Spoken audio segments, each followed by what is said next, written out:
Waiting for the right moment is indeed a very big problem because I hate waiting.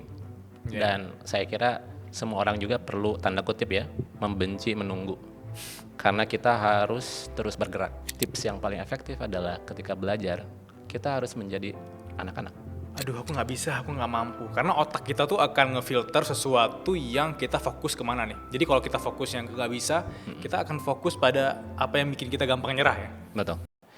Dan saya kira memang ini akan menjadi suatu isu atau suatu problem untuk teman-teman khususnya nih yang usianya 20 sampai 30 tahunan. Karena kita menuju generasi emas ya, insya Allah mudah-mudahan bukan generasi cemas, begitu. Bukan generasi lemas ya. Betul.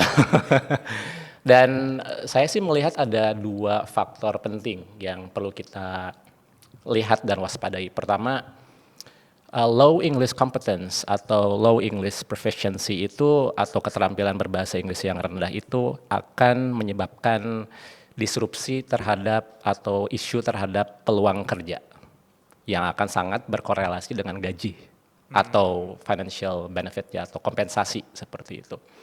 Nah, banyak nih yang komentar ya di YouTube saya atau di medsos saya yang bilang, ngapain sih kita pakai bahasa Inggris? Toh waktu aku kerja juga nggak pakai bahasa Inggris kok, pakai bahasa Indonesia. Bahkan di Bandung aja pakai bahasa Sunda ya, seperti itu ya.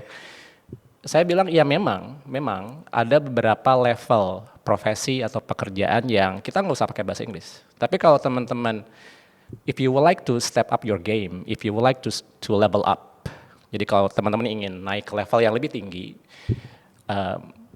menguasai bahasa Inggris itu adalah suatu keharusan.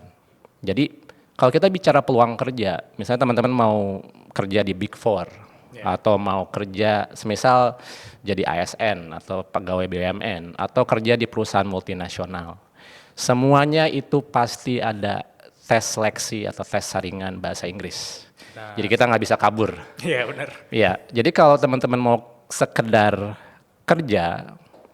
kerjanya mungkin ada di suatu level yang mungkin tidak ada di atas, low tier atau middle tier. Tapi kalau teman-teman mau bekerja di suatu profesi atau bidang yang ada di level paling atas, keterampilan bahasa Inggris itu harus dan wajib dipelajari, ya, dilatih, ditingkatkan, karena nanti akan berkorelasi dengan gaji, dengan kesejahteraan, dengan tunjangan, hal-hal yang berkaitan dengan faktor ekonomi.